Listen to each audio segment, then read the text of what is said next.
Queridos, eu quero, para começar essa mensagem, fazer algumas considerações sobre o estado da igreja evangélica brasileira e sua influência na sociedade. Você sabia que provavelmente a maioria de nós se converteu nos últimos, pelo menos, 20, 25 anos aqui no Brasil? Porque nesses últimos 20 a 25 anos, a igreja evangélica brasileira, ela experimentou um crescimento fenomenal. É um fenômeno o crescimento da igreja brasileira nos últimos 20, 25 anos. Eu sei que é assim, quando a gente está no meio de uma situação, a gente poucas vezes se dá conta do que está acontecendo. É como você ver o seu filho crescendo, né? Quem está de fora e olha para o seu filho, que vê ele, sei lá, de meio ano, de 6 em 6 meses, de ano em ano, ele percebe o crescimento do seu filho. Mas você que vê todo dia, você que está sempre ali, vendo o teu filho, você não percebe o crescimento do teu filho. Então, quando a gente está envolvido numa situação, a gente não percebe muito as coisas que estão acontecendo. Mas eu quero te falar, como estrangeiro e como uma pessoa que tem contato com igrejas fora do Brasil, com países, com situações, com pastores fora do Brasil, eu quero te falar, nos últimos 20 a 25 anos, o Brasil tem vivido um fenômeno de crescimento das igrejas evangélicas, tão forte que não tem um outro país sobre a face da terra que o Papa visitou tantas vezes nos últimos anos como o Brasil. Por quê? Porque quando eu cheguei no Brasil, quase 20 anos atrás, o Brasil era o maior país católico da face da terra. Só que nos últimos anos, nas últimas 2 décadas, essa proporção tem mudado muito. Se você é uma pessoa que enxerga um pouco além da sua vida, além da sua rua, e desde enquanto você lê uma revista, como Época, como Veja, você vai ver que até os meios de comunicação têm percebido e têm reportado esse crescimento. Amém? Hoje nós temos bancada evangélica nos diferentes grêmios, ou parlamentos, ou câmaras, vereadores e assim por diante, que realmente têm proclamado a fé em Jesus Cristo. Porém, a minha pergunta é, esse crescimento da igreja evangélica no Brasil tem refletido na sociedade do Brasil? Será que hoje é visível dentro do Brasil, dentro das questões da sociedade, esse crescimento do povo evangélico? Será que hoje as cadeias estão menos cheias do que eram 20 anos atrás? Será que hoje se consome menos cerveja do que 20 anos atrás? Será que hoje nós temos menos prostíbulos do que anos atrás? Ou será que ter um motel, ser dono de motel, ainda é um dos melhores negócios do Brasil? Ou será que a pessoa que mais tem recursos financeiros nesse país é o presidente da Ambev, que comercializa bebidas alcoólicas? Eu quero te falar uma coisa.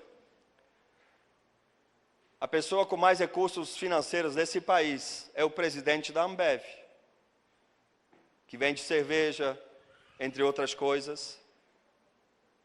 Um dos melhores negócios legais, não porque é legal, porque é legalizado, né? Legal. É você ter um motel, ser um dono de motel. Quando a gente morava no Rio de Janeiro, a gente discipulava por lá, tinha pessoas que estavam se convertendo um dia. Alguém me contou uma história que me fez pensar muito, que tinha essa prática de ir para motel com namoradas. E ele falou, pastor, sexta e sábado é uma loucura aqui no Rio de Janeiro. Naquele motel tal, tem até sala de espera. Aí eu nunca fui num motel na minha vida, mas eu fiquei imaginando uma sala de espera em motel. Eu fiquei imaginando uma sala de espera como talvez num dentista ou numa clínica de médico, e fica um monte de gente lá esperando, assim, sentado esperando. Aí imagina, tu tá sentado lá com sua namorada, o cara com a amante, olhando um para a cara do outro, e aí, tá animado? Aí um falando para o outro, vai dar certo, cara, eu aplico fé. De tanta procura que tem esse negócio. Então, o meu pensamento, será que nós temos influenciado a sociedade? Olha só que interessante, no meu Facebook, no meu Facebook pessoal, eu coloquei uma foto. Eu vi essa foto, eu copiei e postei no meu Facebook. Uma coisa interessante, porque às vezes eu confesso, eu coloquei até lá escrito, que às vezes eu fico muito triste assim com algumas coisas no Brasil. O Brasil é para ser um gigante, não é verdade? No mundo tem tudo para ser um país de destaque, e algumas coisas me fazem pensar. Tem a foto aí, Rafa? Então, por favor, essa é a hora. Muito bem. Então, olha só que interessante. Ali em cima nós vamos ver, isso tem a ver com o metrô da cidade do Rio de Janeiro. Em 1993, essas eram as linhas do metrô. Eu já morava lá, eu sei. Então tinha a linha 1 e tinha o começo da linha 2, ok? Em Xangai, que é uma cidade na China, em 1993, não existia metrô, não tinha nenhuma linha. 10 anos depois, esse aqui é o metrô do Rio de Janeiro. Esse aqui é o metrô em Xangai. Interessante, não é verdade? Agora, é para você ter uma ideia o que poderia acontecer com o Brasil, não é verdade? Se a gente aproveitasse esse momento que a gente virou a 8ª economia do planeta, o que poderia ser o Brasil?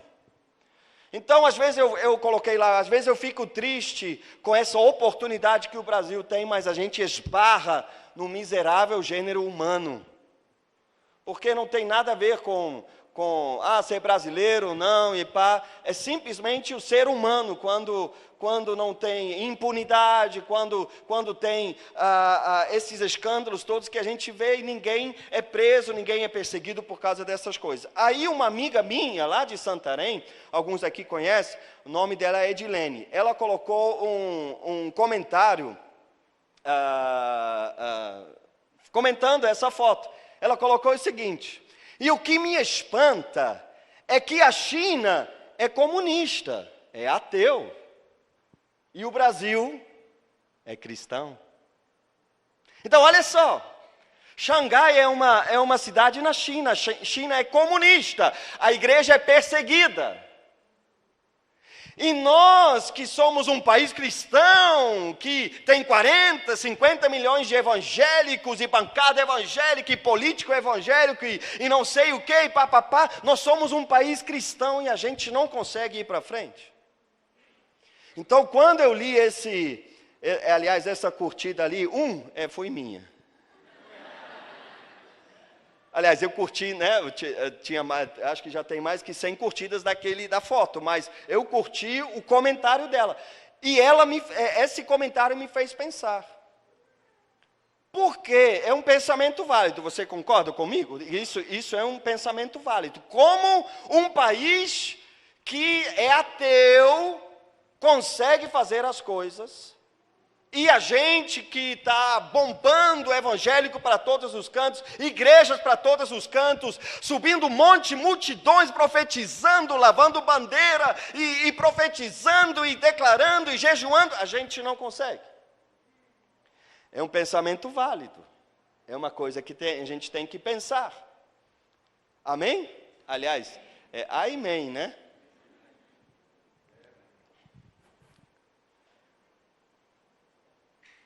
Por que isso está acontecendo? Qual é a razão disso estar acontecendo? Ou, no nosso caso, as coisas não estão acontecendo. Porque acontecem atrocidades no meio evangélico.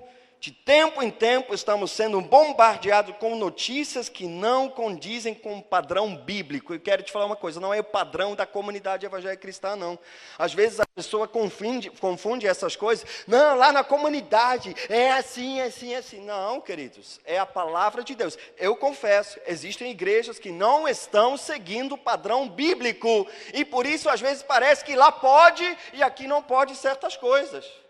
É porque nós temos compromisso com a palavra de Deus, na condução de negócios, na condução de relacionamentos, na condução do nosso, na edificação do nosso caráter, porque a gente tem compromisso. Às vezes parece que as regras aqui são mais rígidas do que lá fora. Mas eu quero te falar uma coisa, o nosso compromisso é com a palavra de Deus, não é a visão da comunidade, é diferente. Porque lá é assim. Querido, se você me prova biblicamente que nós estamos errados, o primeiro que vai mudar e vai pedir perdão publicamente e vai para a internet para quem quiser ver, sou eu. Mas, por que nós temos visto tantas atrocidades que não condizem com o padrão bíblico? Porque a gente é bombardeado com tantas coisas no meio evangélico. Agora, trazendo para mais perto. Por que, de vez em quando, nós somos surpreendidos com coisas quase inacreditáveis no nosso meio? Por que, de repente, aquele irmão que estava indo bem, de repente, a gente fica sabendo que, sei lá, pum, e se desviou, e envolveu com mulher, e outra que envolveu com homem, coisas assim que a gente leva um tempão para, peraí, você está falando daquela pessoa que eu estou pensando? É essa mesmo. Por que será que essas coisas acontecem? Agora, por que será que eu estou fazendo essa introdução? Porque eu creio que desde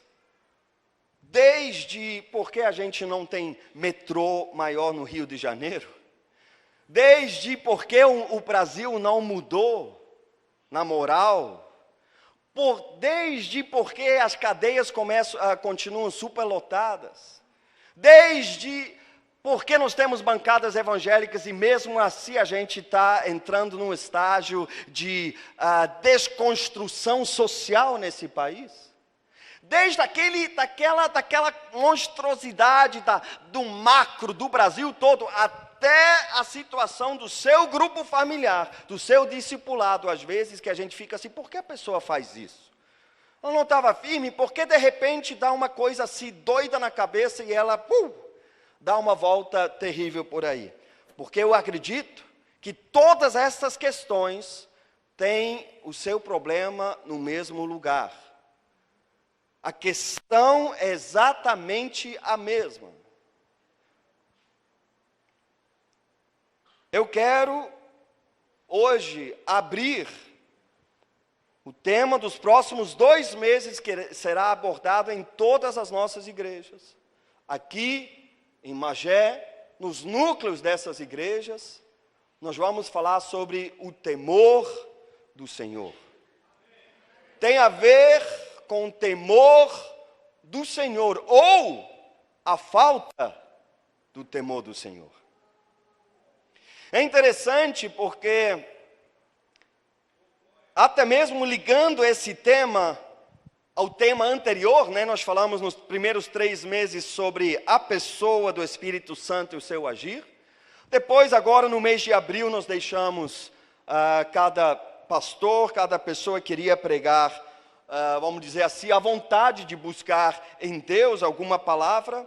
Mas agora, nos próximos 2 meses, eu quero, de novo, nós vamos direcionar essas ministrações, mas olha só como há uma ligação entre um e outro. Abre a sua Bíblia, por favor, em Isaías, capítulo 11.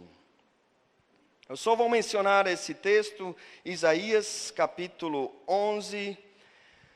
Aqui o profeta profetiza sobre o broto ou o ramo de Jessé. Quantos sabem quem é o ramo de Jessé? Quantos sabem aqui? É certo que o filho de Jessé era Davi, Mas, na verdade, o ramo de Jessé se refere ao Senhor Jesus. Fala para a pessoa que está ao seu lado. É o Senhor Jesus. Então, eu só vou ler os 2 primeiros versículos. Olha só. O ramo surgirá do tronco de Jessé, e das suas raízes brotará um renovo. O Espírito do Senhor repousará sobre ele. Quantos sabem quem é o Espírito do Senhor? É o Espírito Santo, amém? Então, olha só. O Espírito que dá sabedoria e entendimento. O Espírito que traz conselho e poder. O Espírito que dá conhecimento e temor do Senhor. Quem é cheio do Espírito de Deus, cheio do Espírito Santo, carrega dentro de si algo chamado temor do Senhor. Não existe, preste atenção, eu estou te dando uma ferramenta para você avaliar se uma pessoa é cheia do Espírito Santo, porque tem gente que está falando que está cheio do Espírito Santo, mas não age no temor do Senhor, mas no pacote do Espírito Santo vem algo chamado temor do Senhor. Não existe uma pessoa cheia do Espírito Santo que não haja segundo o temor do Senhor. Tem pessoas que profetizam, tem pessoas que viram cambalhotas, tem pessoas que entregam palavras, mas a sua vida não é uma vida debaixo do temor do Senhor. Muito cuidado.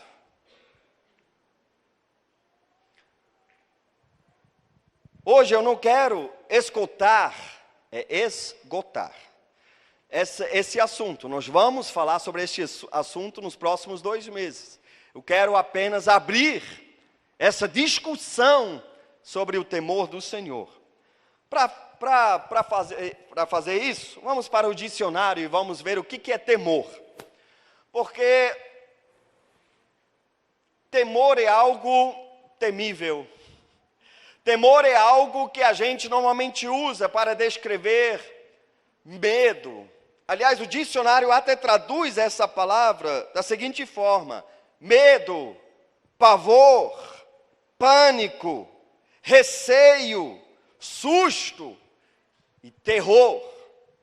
Será que a Bíblia diz para nós que nós temos que ter terror de Deus? Pânico do Senhor?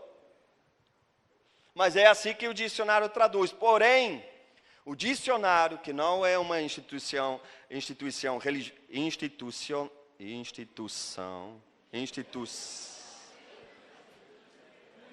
que não é uma organização religiosa, instituição religiosa, traduz lá também que existe uma exceção que quando se fala de Deus.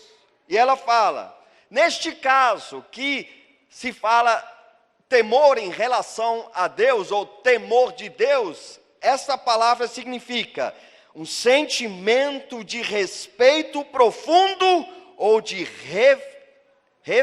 reverência a Deus. Então eu vou falar de novo. Sentimento de respeito profundo ou de reverência por Deus. Então não estamos falando de pânico, não estamos falando de terror, não estamos falando de medo, estamos falando de respeito profundo, de reverência diante de Deus. A Bíblia diz em Provérbios capítulo 1, versículo 7, versículo clássico quando se fala sobre o temor do Senhor, lá diz o seguinte: o temor do Senhor é o princípio de todo saber ou de toda sabedoria. Mas os loucos desprezam a sabedoria e o ensino. Então, se uma pessoa, a Bíblia diz, quer ser inteligente, se ela quer saber, se ela quer ter sabedoria, a base dessa sabedoria começa com temor do Senhor, com respeito profundo e com reverência a Deus. Amém? Queridos, acompanhando algumas situações da igreja, não estou pensando em nada específico, mas pode ser aqui, pode ser em Magé, pode ser em algum dos núcleos, acompanhando algumas situações da igreja. Eu tenho uma nítida impressão que se tivesse uma compreensão maior do temor do Senhor, essas situações iriam se resolver sozinhos ou nem existiriam. Eu não sei você, mas muitas situações que eu e minha esposa enfrentamos para sentar, para conversar, para tentar solucionar, eu penso em muitas dessas situações, se essas pessoas tivessem um pingo do temor de Deus, essa situação jamais teria acontecido. Ela não iria se meter nessa enroscada, emboscada. Ela não iria se sujeitar àquela situação. Olha só o que a Bíblia diz em Atos capítulo 2. Um texto que todos nós gostamos muito, porque fala da igreja primitiva, da graça, da bênção, como os irmãos viviam. Olha só, Atos capítulo 2, versículo 42 em diante. Aqui diz o seguinte: eles se dedicavam, quem foram eles? Os discípulos, aqueles que entregaram sua vida ao Senhor Jesus. Aqui diz, eles se dedicavam ao ensino dos apóstolos e à comunhão, ao partir do pão e às orações. Todos estavam cheios de temor. E muitas maravilhas e sinais eram feitos pelos apóstolos. Talvez a gente poderia falar, por causa disso, muitas maravilhas e sinais eram feitos pelos apóstolos. Os que criam mantinham-se unidos e tinham tudo em comum, vendendo suas propriedades e bens, distribuíam a cada um conforme as suas necessidades. Todos os dias continuavam a reunir-se no pátio do templo, partiam pão em casa e juntos participavam das refeições com alegria e sinceridade de coração, louvando a Deus e tendo a simpatia de todo o povo, e o Senhor lhes acrescentava diariamente os que iam sendo salvos. Oh, maravilha! Isso, aliás, é o ideal, é o referencial da igreja. Mas, queridos, aqui diz bem claro no versículo 43, todos estavam cheios de temor. Eu quero te falar uma coisa, toda vez que há um derramado do Espírito Santo, e se você é um pouco, se você é novo convertido, você já sabe que o capítulo 2 de Atos é o relato da descida do Espírito Santo, amém, gente? E esse capítulo, ele termina com esses versículos, isso é imediatamente depois da descida do Espírito Santo, porque é associado ao Espírito Santo o temor do Senhor. Quando o Espírito Santo de fato age, quando não é apenas um marketing evangélico, quando não há apenas uma moda de se tornar evangélico, quando não há apenas um mover religioso, mas quando há um movimento genuíno do Espírito Santo, o temor do Senhor vem junto.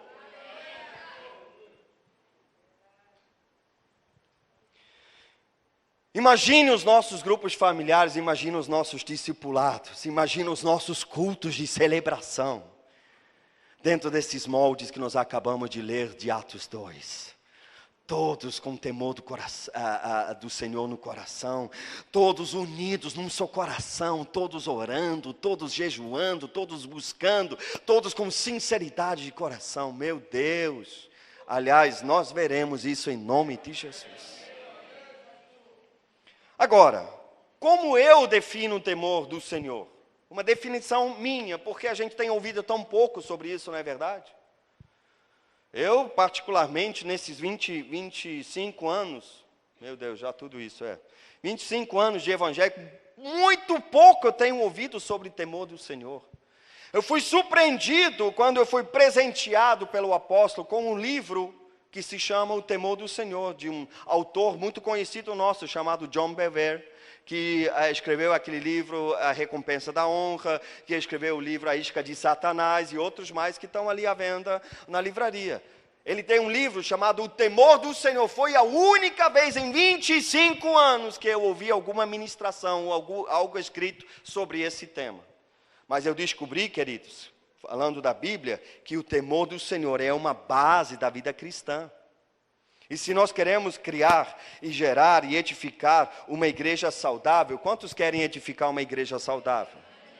E você já aprendeu que igreja não é prédio, igreja não é organização, igreja somos nós, igreja é grupo familiar. Quantos querem um grupo familiar saudável? Nós temos que falar sobre temor do Senhor. Como eu defino o temor do Senhor? Como eu tenho lidado com o temor do Senhor? O temor do Senhor para mim é o seguinte, é uma convicção que o Senhor vê tudo e sabe tudo. Ele está sempre presente. Se eu estou numa multidão, se eu estou sozinho, se eu estou na igreja, se eu estou no grupo familiar, se eu estou andando pela rua, se eu estou sozinho na frente do computador, se eu estou num lugar onde todo mundo me conhece, se eu estou num lugar onde ninguém me conhece, Deus sabe tudo e vê tudo. Ele sempre está presente. Queridos, eu quero falar uma coisa para vocês. Se eu estou aqui em cima hoje ministrando sobre a sua vida, é porque o temor do Senhor tem me afastado das ciladas. Teve momentos no meu casamento, com toda a liberdade, eu falo isso porque a Lisa acabou de falar semana passada lá em Magé, publicamente também. Teve momentos no nosso casamento, a única, sabe que a única, esquece todo o restante, eles viveram felizes para sempre, aquele clarão por trás. A única coisa que segurou o nosso casamento, teve momentos, não foram muitos, mas teve alguns momentos, que a única razão porque eu e minha esposa não nos separamos, foi o temor do Senhor. Eu falei assim, meu Deus, que testemunho vai ser esse, se eu me separo da minha esposa? Eu sei que ela também, eu só não mato esse camarada porque eu tenho um temor do Senhor. É brincadeira, mas é verdade. Não, eu estava brincando, a Lisa estava falando sério.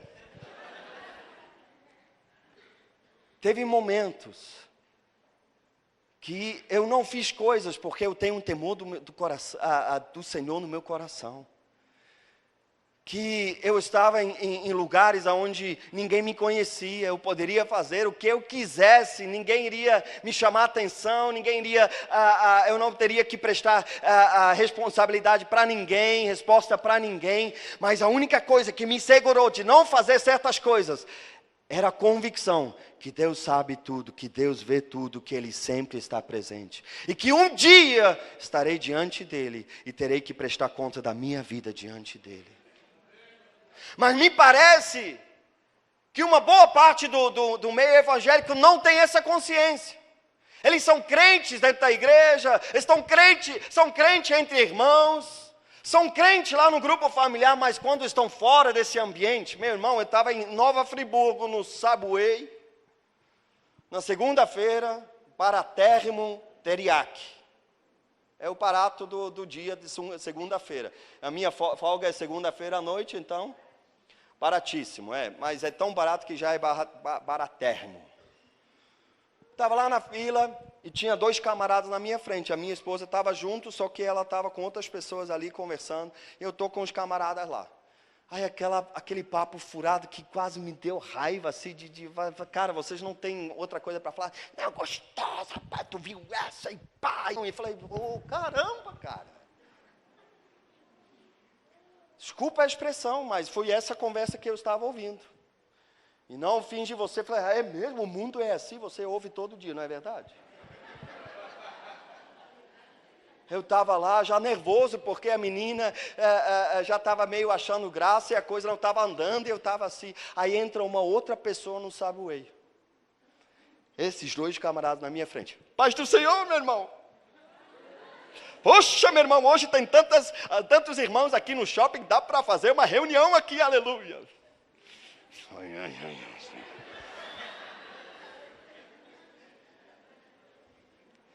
Mas, é assim de gente. Quando os irmãos estão perto, fala mais, aleluia. Quando os irmãos não estão perto, meu irmão, ninguém está vendo, sem um pingo de temor do Senhor, sem nenhuma consciência que Deus é Deus, que vê tudo, que sabe tudo, que sempre está presente, e de cada palavra frívola.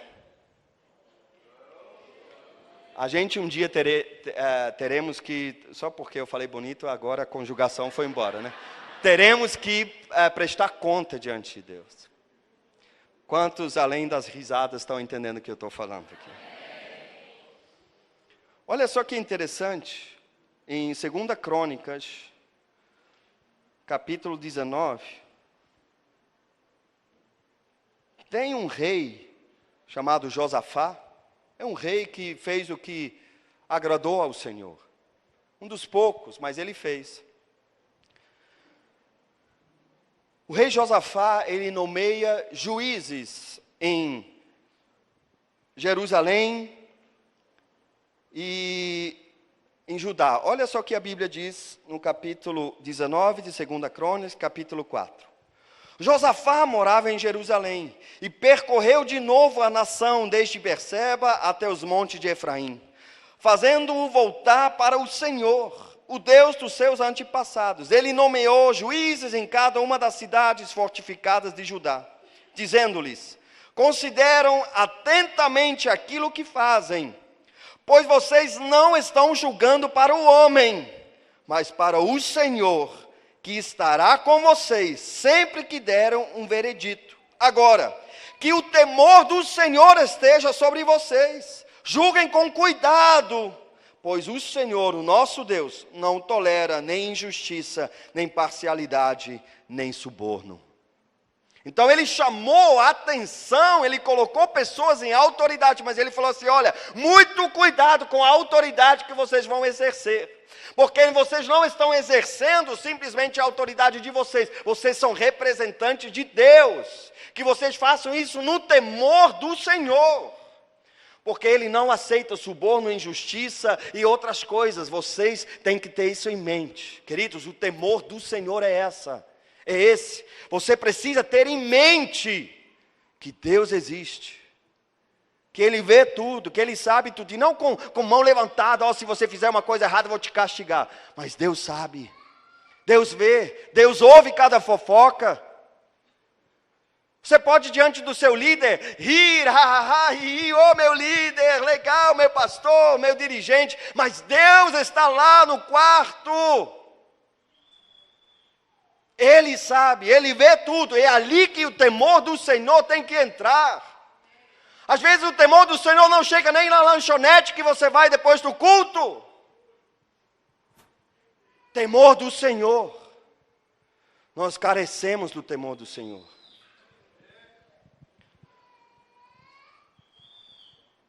O temor do Senhor está intimamente ligado à fé.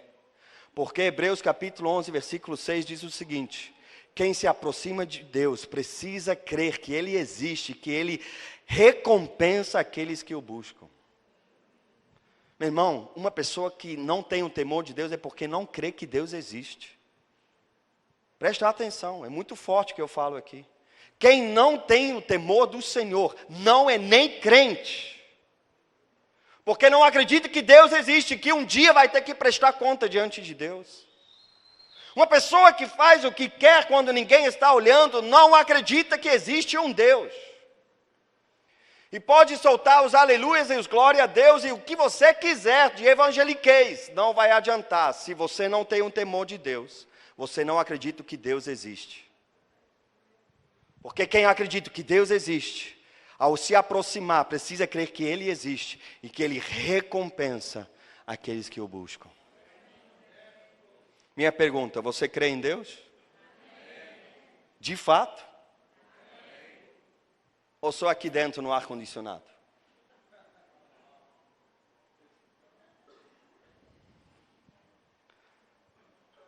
Sabe o que eu penso? Muitos evangélicos confessam com sua boca que acreditam em Deus, mas com suas atitudes negam a sua existência. Muitos evangélicos confessam com sua boca que acreditam em Deus, mas com suas atitudes negam a sua existência. Eles falam ao mundo de sua fé, mas gritam com suas atitudes que tudo isso é só uma ilusão, de faz de conta. Porque quem declara que Deus existe, mas com suas atitudes não está confirmando aquilo que fala, de certa forma está falando, olha, eu estou fingindo que essa coisa é verdadeira. Hoje mesmo eu estava numa situação que eu orei com uma pessoa, eu falei, olha, não é um versículo bíblico, é um princípio bíblico que é retratado através de uma canção, uma das primeiras canções evangélicas que eu aprendi aqui no Brasil. Porque o senhor também aprendeu músicas não evangélicas? Forçadamente. Porque quem anda muito em Madureira não tem jeito, né? Você acaba... Mas, essa canção diz o seguinte... agora ela fugiu, mas é mais ou menos assim. Deus invisível, mas real. Só a melodia que sumiu. Mas quem tem o temor do Senhor sabe que Deus é invisível, mas Ele é real. A presença de Deus é real. Aqui e agora, quando você sair desse prédio, quando você vai para casa, quando você entra no seu carro, quando você dirige ele, quando você disciplina seus filhos, quando você liga a televisão, quando você entra na internet, a presença de Deus é invisível, mas é real. É real.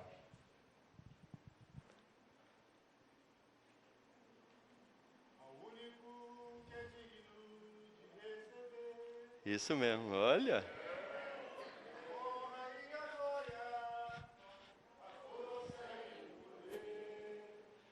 Ao Rei eterno, imortal, invisível, mas real, a Ele ministramos o louvor. Já tem gente chorando, hein? Por incrível que pareça, presta atenção. A expansão do metrô do Rio de Janeiro tem a ver com o que nós estamos falando aqui. De pessoas se darem conta que Deus é invisível, mas Ele é real. Você está entendendo? Você está entendendo a lógica e a colocação da Edilene? Que um país comunista ateu que fala assim, Deus não existe, isso é tudo uma ilusão, religião é ópio para o povo, tem que acabar com esse treco. Temos que perseguir os cristãos, temos que perseguir todos aqueles que falam que existe um Deus, acabar com isso. Na China vive mais que 1 bilhão de pessoas debaixo dessa opressão. Eles conseguem, sem a moral cristã, e nós aqui, com 1/4 de evangélicos, no mínimo, fora os católicos, que às vezes são mais avançados na área moral do que muito crente, a gente não consegue fazer as coisas. Interessante, queridos, ontem nós fomos em Macaé, a Polícia Federal. Por que está com culpa no cartório? Não. Nós fomos ver as questões de passaporte, que tudo tem que ser feito pela Polícia Federal. Interessante. Para entrar lá, para fazer, tem uma placa assim, ó. Aqui é proibido entrar de bermuda, de camiseta, de e assim.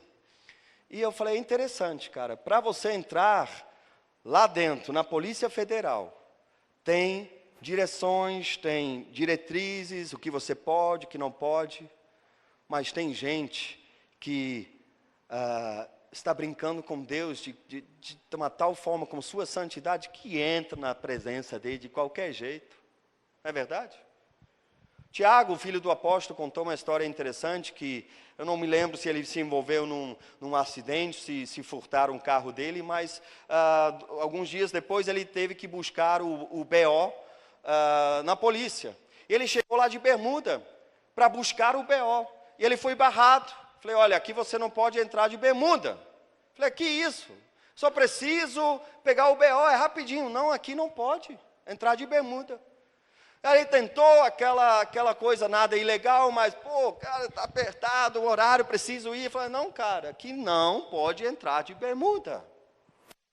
Ele teve que ir para uma loja comprar uma calça. Ele falou, olha, era uma loja daquela plus size.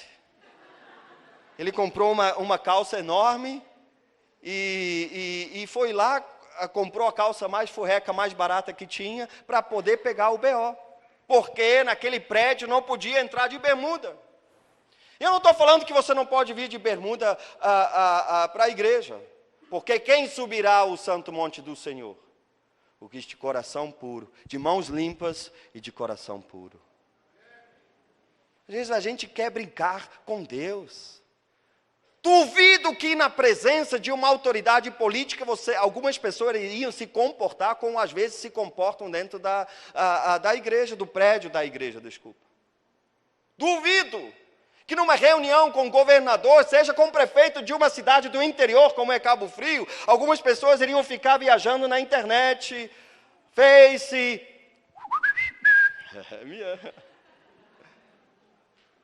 Duvido que você iria fazer uma coisa, mas na casa de Deus, que é beleza. Temor de Deus.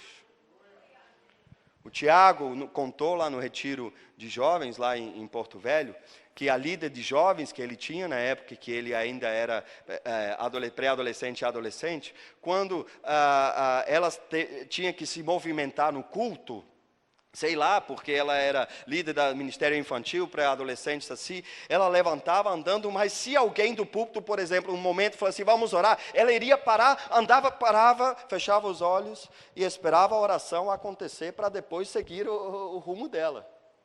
E hoje em dia, é ruim, hein?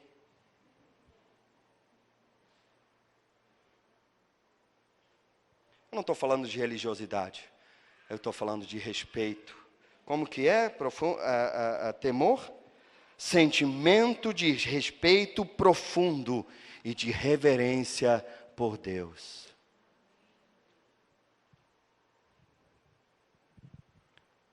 Terminando. Eu falei no início que temor não é medo, não é pavor, não é terror. Mas preste atenção nestes versículos que eu vou ler agora para você. Eu só vou mencionar, tá? Se você quiser anotar. Salmo 2, versículo 11. Adorem o Senhor com temor, exultem com tremor. Mas que isso? Não é? Adorem o Senhor com temor, exultem com tremor. Filipenses 2, versículo 12 e 13. Assim, meus amados, como sempre vocês obedeceram, não apenas na minha presença, porém muito mais agora na minha ausência, ponham em ação a salvação de vocês com temor e tremor. Pois é Deus que efetua em vocês tanto querer quanto realizar, de acordo com a boa vontade dEle. Desenvolver, como diz a tradução aqui, pôr em ação a nossa salvação com temor e tremor. Hebreus capítulo 12, versículo 28 e 29. Você já percebeu que esses versículos que eu estou lendo não são versículos que a gente está acostumado de ler? Hebreus 12, versículo 28 e 29. Portanto, já que estamos recebendo um reino inabalável, sejamos agradecidos e assim adoremos a Deus de modo aceitável, com reverência e temor, pois o nosso Deus é fogo consumidor. Interessante que a gente não conhece esses versículos de cor, né? E o último, 1 Pedro, capítulo 1, versículo 17. Uma vez que vocês chamam Pai aquele que julga imparcialmente as obras de cada um, portem-se com temor durante a jornada terrena de vocês. Forte. Uma vez que vocês chamam Pai, quantos têm Deus como Pai aqui? Quantas vezes? Pastor, Deus é Pai, né? Para justificar qualquer besteira. Pastor, Deus é Pai. Uma vez que vocês chamam Pai, aquele que julga imparcialmente as obras de cada um, portem-se com temor durante a jornada terrena de vocês. Feche os olhos, vamos orar. Deus, a pretensão desta mensagem, com certeza não é mostrar o Senhor com o dedo levantado, disposto a ferir, a punir. Senhor, eu creio que esses 2 meses vão trazer ao equilíbrio certo as coisas que haviam se perdido. Obrigado porque é a continuação das ministrações sobre a pessoa e o agir do Espírito Santo. Porque nós vemos que o Senhor Jesus ali em Isaías 11, Ele foi cheio do Espírito do Senhor, o Espírito do temor do Senhor.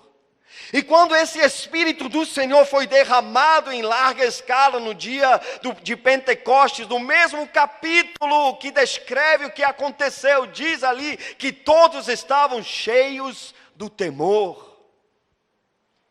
Porque onde o Senhor está, onde o teu Espírito Santo está, a liberdade de entrar na tua presença, a liberdade de chamar o Senhor de Pai, a liberdade de se entregar ao teu amor, mas a liberdade, há também, Senhor, temor da tua santidade, a profunda reverência, a profundo respeito da tua presença, onde o Espírito Santo está. Há este respeito profundo, há uma reverência a Deus, há uma consciência que o Senhor sabe tudo, vê tudo, sempre está presente. Socorro bem presente no meio da tribulação. Mas o Senhor, teus olhos estão sobre toda a terra. O Senhor contempla corações. Senhor, nos ajuda. Ajuda cada pessoa que vai ministrar durante esses 2 meses. A não sermos duros demais. Porque o Senhor é um Deus de graça. O Senhor é um Deus de misericórdia.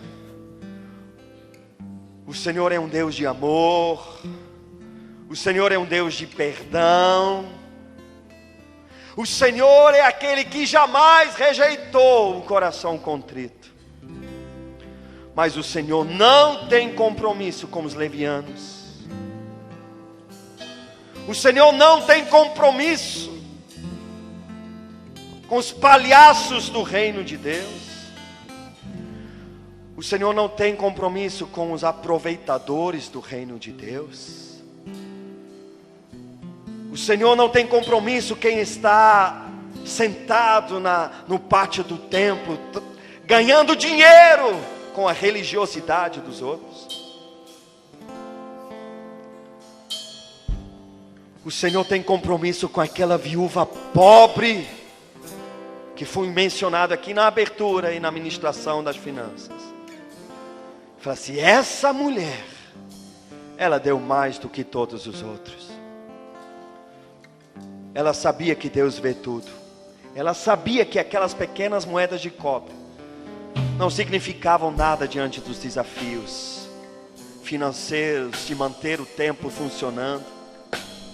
Mas ela sabia que o Senhor vê tudo, que o Senhor sabe tudo, que aquelas 2 moedas de cobre era todo o seu sustento.